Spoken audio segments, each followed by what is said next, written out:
And welcome to Love Letters. Love Letters are collection of love stories of people get lost, get crazy, and is oriented in the name of love. Another week, another great letter that Miss Karen will read to us. Seeking Parental Guidance on restoring respect in a partnership.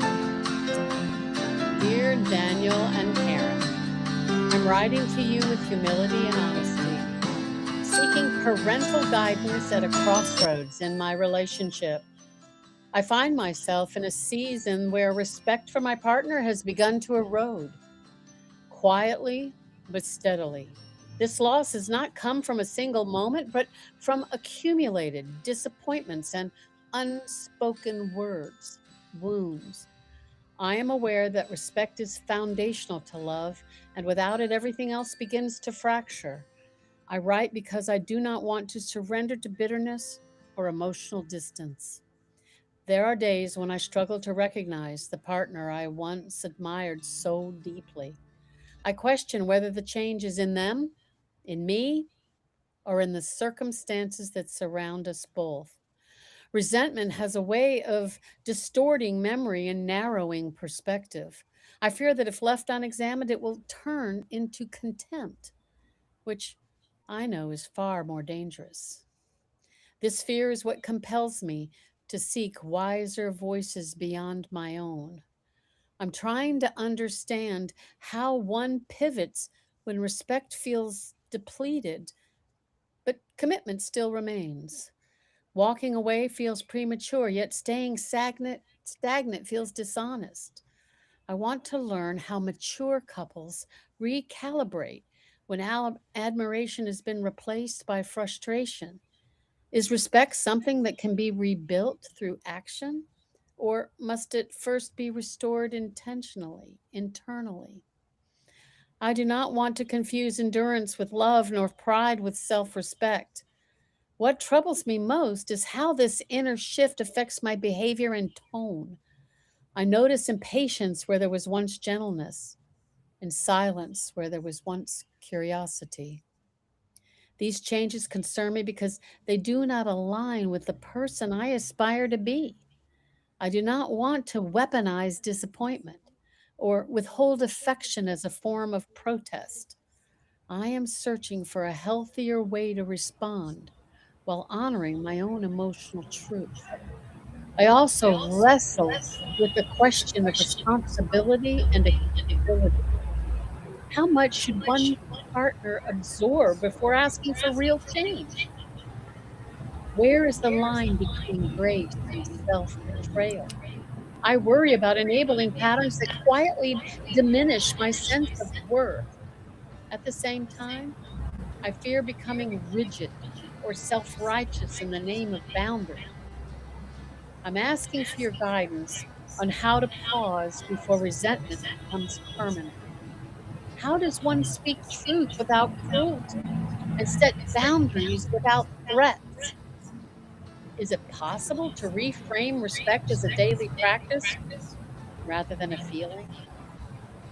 I long to approach this moment with wisdom rather than impulse.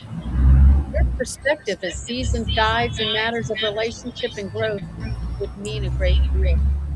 If respect can be rebuilt, I want to learn the disciplines that make that possible.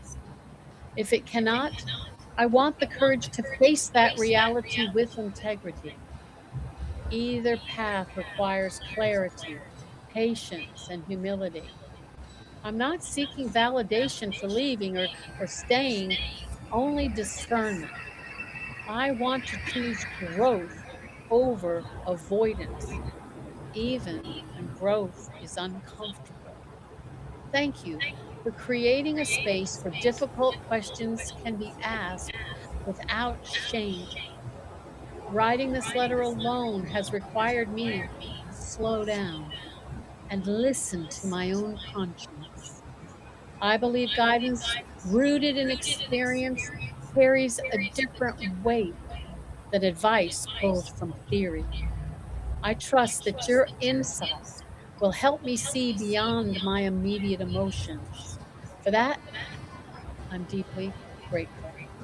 With respect and sincerity, a listener seeking wisdom. Wow, what a great letter! Amazing letter, Miss Karen, and heavy too. Mhm. Yeah, It truly seeking is, Daniel. Yeah. heavy and amazing. Seeking parental guidance on restoring respect in a partnership. It's something else, something that we need to give advice right now, right, Miss Karen? I As you think said, so. yes, losing respect for a partner is one of the quiet or the quietest yet most dangerous fracture in relationship. It rarely arrives loudly or suddenly. Instead, it deeps and sips in through repeated disappointments, unmet expectations, or unresolved conversations. The danger lies in how normal it begins to feel. When respect fades, love does not immediately disappear, but it becomes distorted. Recognizing this early is not a failure, it's awareness. Yeah, this writer seems very self-aware, and that's what makes it a pretty deep letter, that they're writing things that they've thought about for quite a while and has troubled them. And one of the things I know that Daniel and I agree upon is that respect has to start with yourself. That if you have self-respect, and this is something that it seems like our writer is struggling with, how do I keep my personality, have self-respect when I'm losing respect for my partner? And so self-respect says that I'm worth confronting this issue in my marriage. It is saying that, yes, happiness is worth fighting for because I respect myself and I want to return to respect of my partner. And there's different things like you're describing, Daniel, that cause this respect to be lost, and it can be disappointment that they haven't met our expectations, and that's how we can lose self-respect. We don't meet our own self expectations, right? Yes, certainly. And listeners, the first pivot begins with a radical self examination rather than the accusation or accusation. Before asking what your partner has been done wrong, ask what expectations you have carried silently. Unspoken standards often turn into resentment because they were never agreed upon. Respect erodes fastest when assumptions replace communication. Clarity through uncomfortable is kinder than quiet judgment. Yeah, most of us don't like confrontation. We'll do True. anything to avoid confrontation. And when you have a spouse that, there's an issue that you definitely want to address with your spouse and they won't listen, they don't want to talk about it. It's very, very difficult. And to be honest, this is where having faith in Christ makes a huge difference, even if it's because that's where you go for your peace. That's where you go for your self respect. That's where you go for wisdom on how to love your partner when they're not being very lovable. Because the truth is, all of us have times when we're just not very lovable. And it's something that every marriage faces because we're married to imperfect people. And we are imperfect people. So there are moments when we all need forgiveness, we all need grace, we all need mercy, and we need the kind of patience that says, you know what, you're not acting great right now. You're not talking right now. There's some there's some issues that you're walking in that I don't respect. But I'm going to pray for you and I'm going to seek answers right now for both of us that we can find a way to reconcile this when you don't want to talk about it. Because I found very quickly you can't force somebody to talk to you when they're having an issue, that this is something that you need to take to prayer, take to God in prayer. Because if someone's not ready to talk, it may be something very deep and you don't really even know what they're dealing with. It's important in your love for them to sacrifice some time on your knees before God, taking your spouse to the Lord. And I promise you, you can't not love someone you spend time praying for. Very well said, Miss Karen. Yes, people, we are imperfect. Only God is perfect. Is it important to separate behavior from identity? Well, disrespect grows when we start defining our partner by their worst moments rather than their whole character. Holding someone accountable does not require devaluing who they are. If you collapse mistakes into meaning, you rob both of you of the chance to grow. Respect can survive conflict, but it cannot survive contempt. Well said, Daniel. And that's part of what our reader talks about, not wanting to be in contempt. And when you find yourself being contemptuous in your heart or having bitterness in your heart towards your partner, this is something that is now affecting your own soul, affecting your own nature, if because bitterness defiles many, the scripture says. So we don't ever want to get into bitterness. And it is something that God takes very seriously, and we should take seriously, that this is a deeper problem. Because when we get married and when we're in love and we start building a family and having children, the truth is we're not finished growing ourselves. We haven't There's something about marriage that does mature us, that causes us to face things in our own lives, because we're now not just living for ourselves. We're living with someone, for someone else, and then to raise children perhaps together.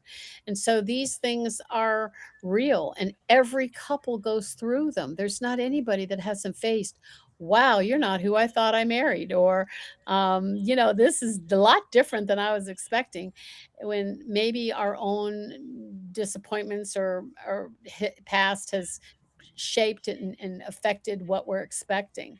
And so as you look at the reality of your relationship, and hopefully can find a way to broach these subjects together in a non-confrontational way, in a peaceful way, that enables you to say honestly what's on your heart, without accusation, as Daniel mentioned, without being cruel or bringing up everything that ever happened, but just saying, this is something between us that's really bothering me. What, even if it's me, can we talk about it, please? What do you think? It's- Communication has to be an important part of a true and honest and deep relationship.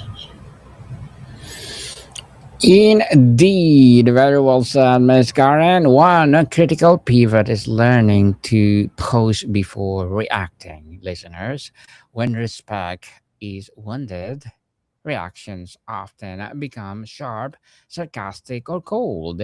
These responses may feel protective, but they deepen the divide. A post creates a space for intention rather than the impulse. It allows you to respond as a person you want to be, not the pain you feel. And boundaries are not a punishment, people. They are declaration of self-respect. When respect is sleeping, many people either over accommodate or emotionally withdraw. Neither restores balance. Clear, calm boundaries say that matters to me without saying you are the enemy.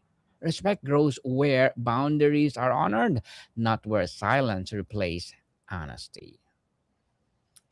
That's something that we've all seen, and maybe we've even experienced, where when we're hurt, we retreat. We won't talk, we won't interact, we retreat. Or we use anger as a deflector. So sometimes you got that going on in a relationship. One's retreating and one's angry, and obviously nothing is getting solved or resolved. And it has to be in an environment where there's not the anger, the emotion, and there's a willingness to both share what's deeply in their hearts. And I know for a long time in my marriage, early on, is we wrote letters to each other. I mean, we're old school. We've been married a long time. Before internet, before texting, we actually literally wrote notes to each other, and they are some of the most precious precious things in my life is, and I have them tucked away in Bibles or journals where, my husband shared his heart with me. And really what we were dealing with together didn't really so much have to do with me. Obviously it was affecting us, but it was really because of something that he was going through that was affecting him very, very deeply. And by giving me that kind of understanding, wow, I knew how to pray, I knew how to have patience, and I certainly got more respect for him for sharing and being transparent about what he was truly going through. Yes, indeed. So, another pivot involves grieving the loss of the relationship as you imagine it. Many couples struggle because they are loyal to an old version of their partner or themselves that no longer exists. Grief allows reality to replace fantasy. Without grieving, comparison fuels disappointment. Acceptance does it not mean setting, it means starting from the truth. And of course, rebuilding respect requires observable change, not promises. Words can smooth or soothe temporarily, but consistency restore trust. Pay attention to patterns rather than apologies. Respect is rebuilt when actions align over time, not when explanation sounds convincing. Patience here is wisdom, not weakness. That is such a good point, Daniel, that finding out what your spouse is going through is a huge, good step. But then what do you do about it? And that's got to be the next steps. And sometimes that's hard. If it was easy, we would not have any problems. But these things are hard. And remember, we're not demanding changes of our partner. We're really hoping that these are healthy things that will help their life and our life together and as a family. When people get married, they're bringing their baggage with them, bringing all the suitcases, and some people have heavier suitcases than others. And being honest about it, and I know one of the biggest factors in the success of my marriage is having a sense of humor. And it sounds crazy, but we end our day laughing because my husband has the ability to look at hard things and find a funny way to say them. Even taking out the garbage, his pants fall down, and as he tosses the bag in, over he goes, following the bag because he trips, and it ends up head first into the garbage can. I mean, at the time, it's a humiliating moment, but to hear him describe it, everybody is laughing so hard you can't stop laughing, and it's a hilarious moment. If he wasn't willing to laugh about it, it might be something that he got traumatized by instead of, "I've lost weight, my pants fell down, and I fell over into the garbage can." You know? It's a funny moment, and so I just encourage you listeners, if you can find a way to laugh together, if it's at a Mhm. baby, a park, whatever can bring humor into your life, watch funny videos, do something that lightens it up because change is hard and it can be heavy. And so find ways to balance that with humor and life of joy. Mm. Definitely. Equally important is examining how you show respect when you feel disappointed. Tone, timing, and language matter more than we admit. Speaking down the partner even subtly teaches the relationship how to treat itself. Respect is the reciprocal, but often must be modeled first. Lead with the behavior you hope to receive. And there are moments when saying requires more courage than living. If you choose to stay, it should be an active choice, not emotional inertia. Ask yourself if you are staying to grow or staying to avoid loss. Growth based staying includes difficult conversation, therapy, and accountability. Avoidance based, staying slowly dissolve self respect. Daniel and I really honor people choosing to get the help they need with even counseling, because that's why we have a podcast called Counseling 101, because we know that all of us at times we need help. We need the help of experts, people willing to share their wisdom with us. So don't be afraid, even as you write this letter and say, wow, I need help. It's a great way to make the changes you both need to win back the love and affection and respect that you're looking for in your relationship. Yes, people, if you need help, please do ask for help. That's the healthy action that you will put into yourselves. At the same time, recognize when self respect demands distance. It repeated conversations result in no effort, no ownership, and no movement. Respect cannot be sustained alone. Love does not require self erosion. Walking away can be an act of clarity, not abandonment. Staying without dignity is not loyalty, it's a self betrayal. Respect also requires forgiving yourself. Many people blame themselves for allowing disrespect or missing signs. This shame clouds discernment. You made the best decisions you could with the awareness you had that time. Growth is not a proof of past failure, it's a proof of learning. Yes, learning from every experience makes it worth the effort and worth having gone through it. You know, having been through a divorce, a very painful time, I know that it was really one of the biggest catalysts for my spiritual life, having been deserted and left and with two little children. So I understand that kind of disappointment, because I would have done everything I knew to do to make them love me. When you don't feel loved, Yep. it's Yes. a hard thing. And so, yeah, just as Daniel's talking about, if it is time to leave, you gotta find a way to get the peace to know that this is not a sustainable relationship, for both our sakes, and it's worth to cut our losses at this point and get recovery and healing from the hurt we gave to each other. So that is a reality for a lot of people, and it's not anything to be ashamed of, but it is something to face if that is the truth. Yes, definitely. As we are saying, ask help if you need help, people. Seek guidance beyond the echo chamber of your own emotions. Trusted mentors, counselors, or spiritually grounded voices provide perspective without emotional entanglement. Wisdom often arrives from those who have survived similar crossroads. Do not confuse independence with isolation. Asking for help is a sign of maturity, not weakness. And remember that respect is not restored by winning arguments, it's restored through humility, curiosity, and repair. Repair means acknowledge impact, not just intent, and means listening without preparing a defense. Where repair is practice, respect has room to return.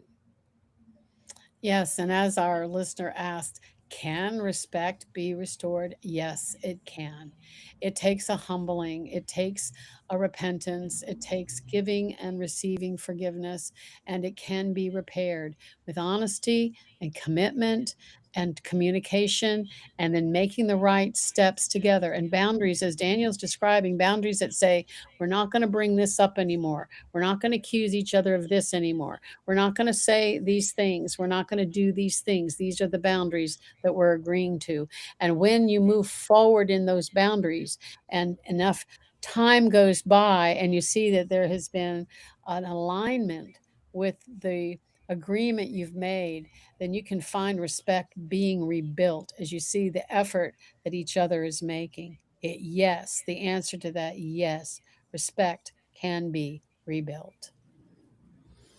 Yes, definitely. If respect does not return, it will look like it once did.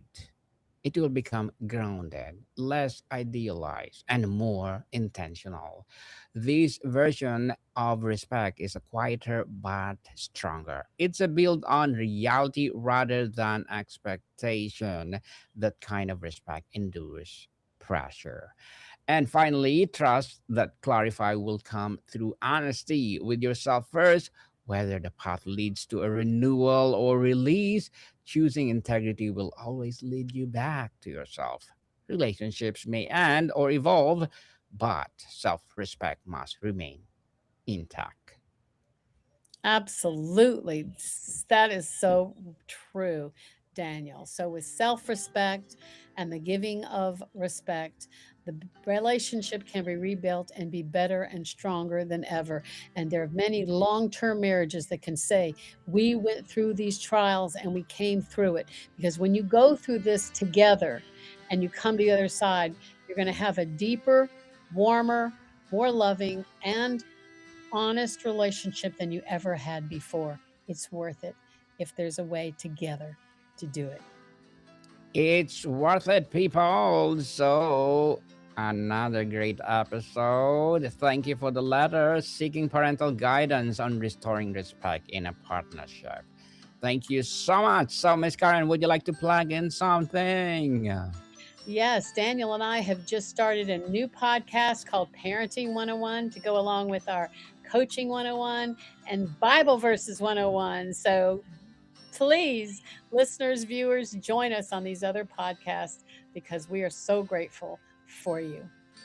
Yes, without you people, we are nothing. And thank you for supporting all this podcast because Miss Karen and we make sure that every episode that we are doing become more bigger, better, and bolder. So, Miss Karen, thank you so much for your time. My pleasure. We love you and God bless you. More to come, people. See you soon.